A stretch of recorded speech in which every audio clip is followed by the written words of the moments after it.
Dave is going to make pot stickers for our meal today, and I am going to film it. So we will share that with y'all. I got a crazy dog over here. He had his nap all morning long.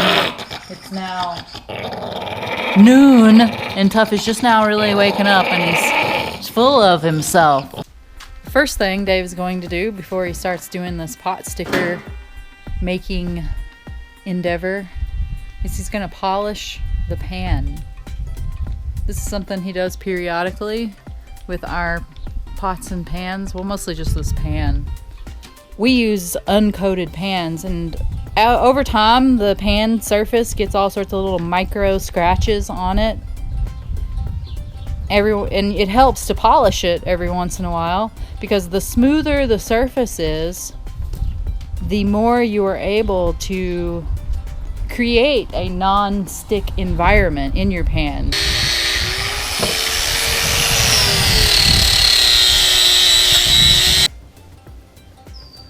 Dave's getting his apron on.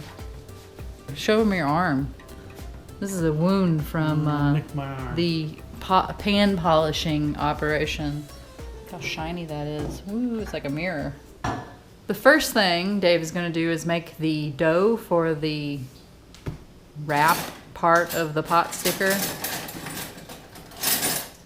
He has the ingredients here, which consist of cornstarch, baking powder, and in this container, King Arthur all-purpose. Is it all-purpose or bread flour? I think it's bread flour. Okay, this is the bread flour. King Arthur It really doesn't matter. makes a lot of different kinds. Bread flour is supposed to be higher in protein, which gives the resultant dough more like of a different kind of elasticity, whereas all-purpose flour is more for cooking. You can cook anything with it, but cookies and cakes and stuff like that. And salt and water, right? That's pretty much your basic ingredients for this. You have anything you want to say before you start this? Not really. You don't usually measure very much or anything, do you? No, it's if you look on the internet and you see what the ratio of water to flour is, what you want to make, like bread or noodles, it's pretty much the same straight across the board. But for this video, we're going to try to show y'all the measurements that we use, so that, because that's how most people, or a lot of people cook. So how much flour was that? Was about 2 cups. A little over. 2 cups of flour. So you put how much? About a teaspoon of cornstarch. A teaspoon of cornstarch. About a half a teaspoon of. Half a teaspoon of baking powder. I put a half a teaspoon of salt in the water so it can dissolve. Mixing dry ingredients here, so clumps. Water in the salt. This is like a little over a half a cup of water because I had a little over 2 cups of flour. So.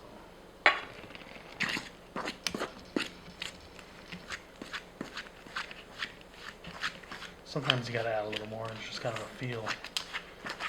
So it's gonna need a little more water. This is kind of a dry dough. I'll put a little more water in there. A quarter of a cup, maybe.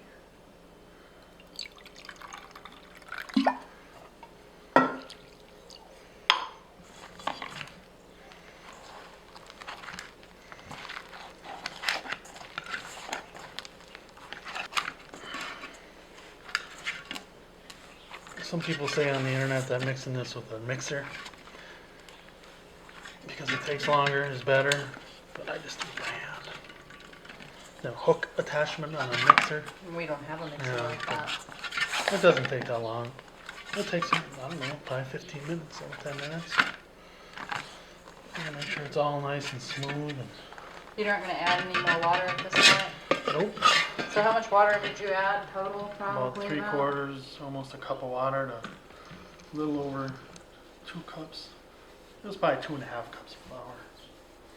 2.5 cups of flour and how much water? About a cup, not quite. It's a feel, you know. You can feel it when it gets to be like kind of like putty. And not clumpy anymore. When you roll it through the roller, if it falls apart, you can just stick it back together and re-roll it. It kind of dries it out, you know, if it's too wet. It's getting there. You like to cook? Why do you think you like to cook? Because you like to eat.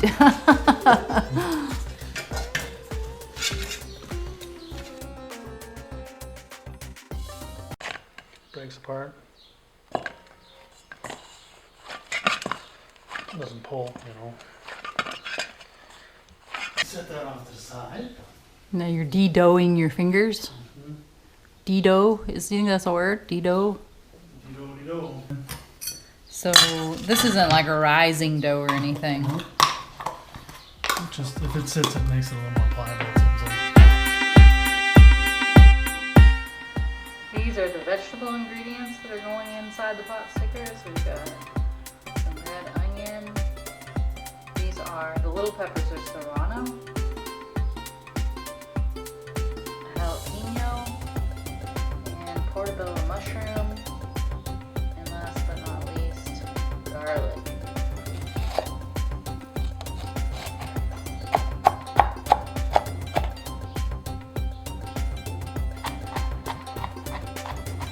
Up really fine. I'm gonna spread the flavor around.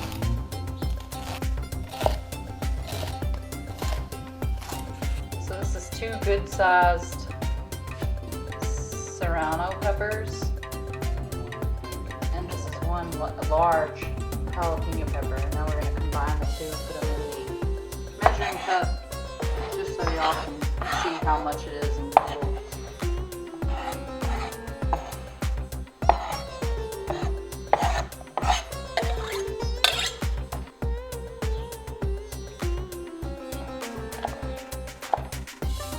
Mushroom really shrinks up.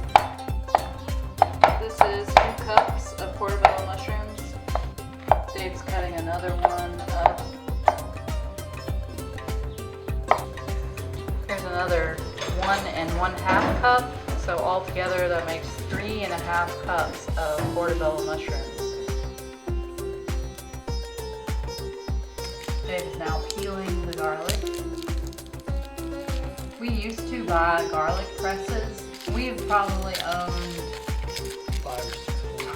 5 to 6 garlic presses. Called Every junk. one of them broke.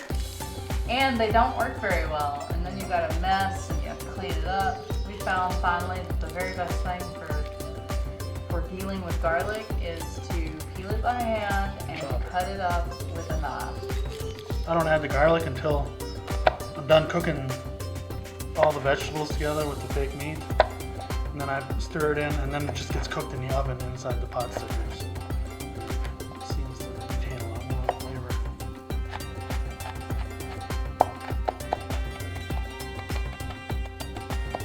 This consists of about 2 tablespoons of fresh minced garlic. 1, 2. I never really measured, you know. It's like about 2.5 probably. 2 1/2 tablespoons of coconut oil. So first you put your oil in the pan and you let it heat up. That's a laser pyrometer. It's about 350, 375. Just when it starts to get wavy. And those are all the vegetables we chopped up, the mushrooms, the peppers, the onions, excluding the garlic. He puts the garlic in at the end. Your garlic will retain a lot more of its flavor If you don't cook the crap out of it. when you don't overcook it.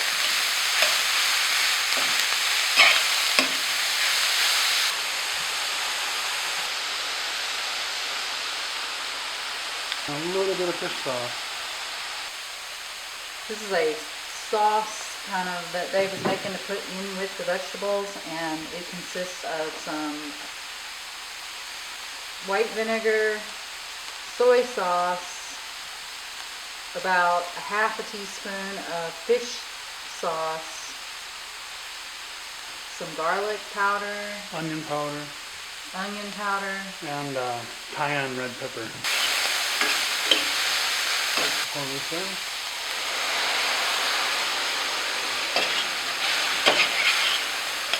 This is part of the filling for the pot stickers. We use this Griller's Crumbles is what it's called, and the brand is Morning Star Farms. And this is a vegetarian meat substitute. Basically, this stuff is it's vegetarian. I'm not really sure that it's vegan. It's right down here at the very bottom that it contains milk and egg ingredients. We like to use this because it's really got a good flavor. It's almost the consistency of ground beef, and it is a lot less greasy. You can substitute other things in your pot sticker. If you want to use real ground beef, you can do that. However, you're going to have to cook that meat separately and then like squeeze the oil, the fat and stuff out of it as much as you can. Because what happens when you put this into the pot stickers, or if you use ground beef, it's going to make your pot stickers really oily and greasy. And by using this stuff, which we find at our local grocery store, HEB, it's usually in the frozen food section near the breakfast stuff. This stuff isn't really oily and greasy, so it makes for a lot cleaner pot sticker. You gotta add a little bit of water with this. You kind of put a little bit of water. So like a quarter cup of water or something. This does have how much. These are the veggies, and they cooked these, sauteed them in the pan for about, I would guess, 8 minutes. And now he's going to add the vegetarian crumble meat substitute. You just warm that stuff up basically. This stuff is already cooked. I mean, you could eat it frozen right out of the bag. So essentially what you're doing is just warming it and thawing it out. And as it melts, it's going to release a little bit of water, but you still need to add a little bit of water as you cook it. About a quarter cup to half cup of water, Dave says. What do you think, Dave? Is it going good? Yeah, it's gonna be yummy. The vegetable and filling part of the pot stickers is almost ready. And after that is done cooking, he turns the heat off and just lets that sit over in the background. Then he rolls out the dough and makes the wrap part of the pot stickers. And you want your filling to cool down some because it's easier to work with. Obviously, you're not burning your fingers. And also, if you put it into the wrappers when it's really hot, the wrappers tend to fall apart. So you want your stuffing to be cooled down. Garlic. Dave's mixing the garlic in. The mixture is cooled down somewhat, and then you mix the garlic in and you just set that aside while you do the deal with making the wraps. This is a Atlas pasta extruder or press. I've seen them on eBay for between $40 and $70 for this particular model. I take the ball, the dough, and quarter it up.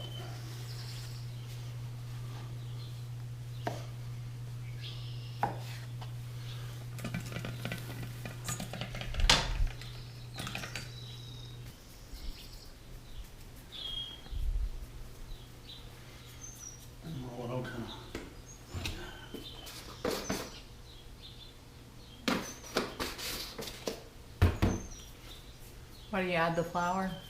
So it doesn't stick. Get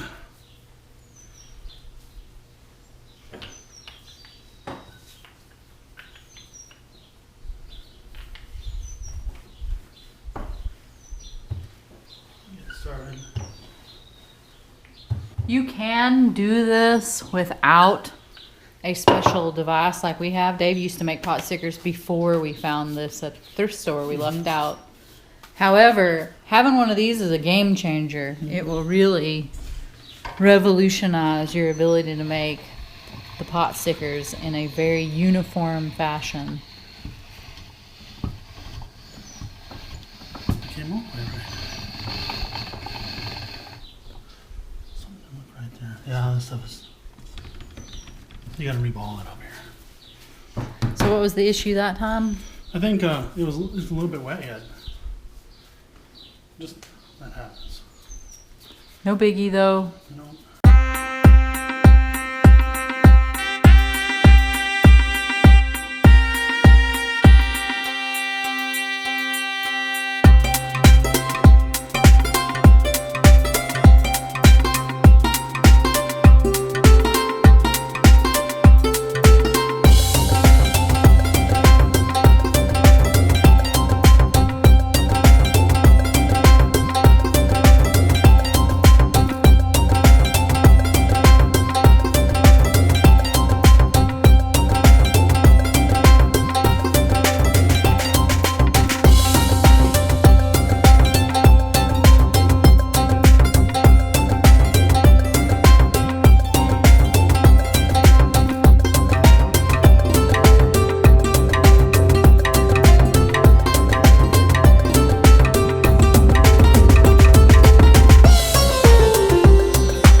What we got going on now?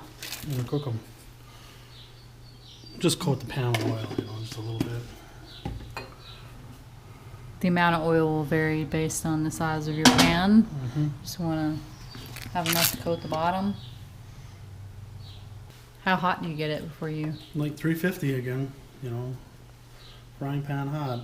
This is explain what this is, Dave. It's a people. laser pointer pyrometer.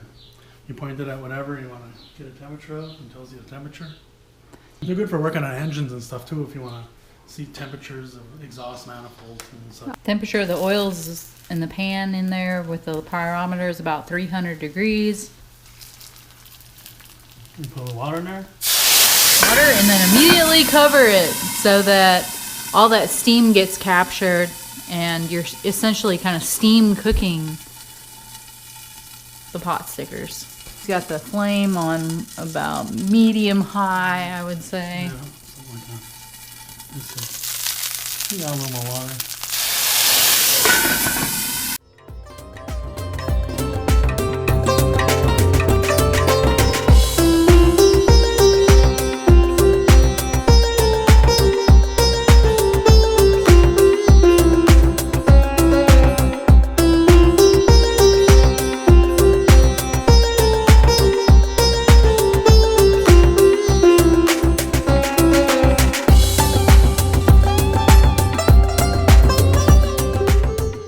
Dave is just wrapping up the last batch here of pot stickers, and this amount of material yields about 20 pot stickers of this size. In conclusion, we would say that you can play around with the ingredients. I mean, there's different things that you could put in here. You just had to try different things. Today with the internet and YouTube, there's everything that you could possibly want to know about cooking. Somebody has made a video or a blog post or something giving you instructions and tips. It's amazing, it's amazing what you can learn. So if you're interested in cooking, if you're interested in making food for yourself that's better for you than anything you're going to be able to get from any kind of store anywhere, then there's no excuse why you can't do it.